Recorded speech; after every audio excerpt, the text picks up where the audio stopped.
Ako, Ian Limuel Ronabio, 24 years old. Usa nga mangingisda na ako'y Barangay Maliwaliw, Salcedo, Eastern Samar.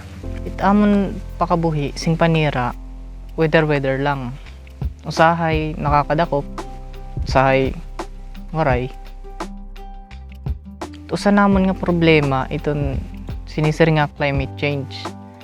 Labi na gud kun maraotit panahon, kasi pag maraotit panahon, diri gud kami nakakalawod, di kami nakakapamukot. Problema pa iton usahay kay nagmamadlos nga ni naabot hintag usa ka semana. Salit wari gud kami choice, maudong gud kami ang bagpakabuhi. Wari income, usahay diri nakakasura.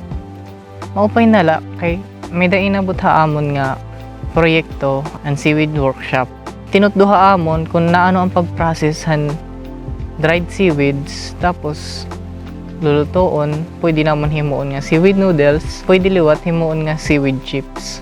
Dako an pakabulighan ginhimo nga seaweed workshop haamon kay labi na kon sugad dito nga marawtit panahon, nagkakamayada kami extra nga mapagkakakitaan.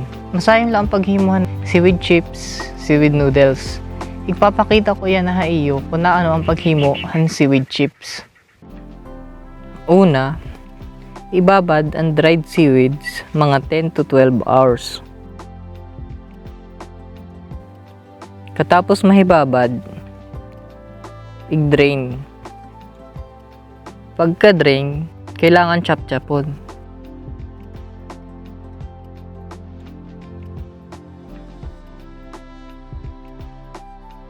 Katapos matiros, papakuluan mo hiya nga dahit kalusaw.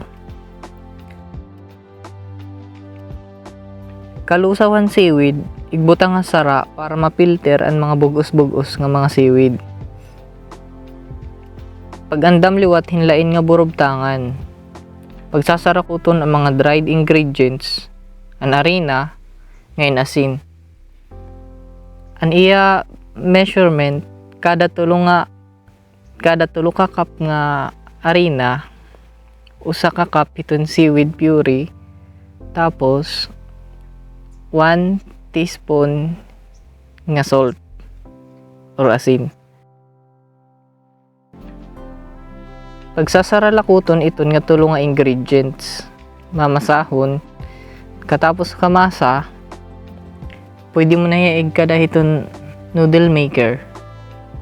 O pwede liwat kunwaray gamit na lahin rolling pin. Pag naplat na hiya, pwede mo na i-slice nga datim karoy nga ka-slice. Kauman ka-slice, pwede mo na prituhon. Pag naprito na, ready to serve na hiya. Pwede mo na baligya or pwede mo liwat kauno na la.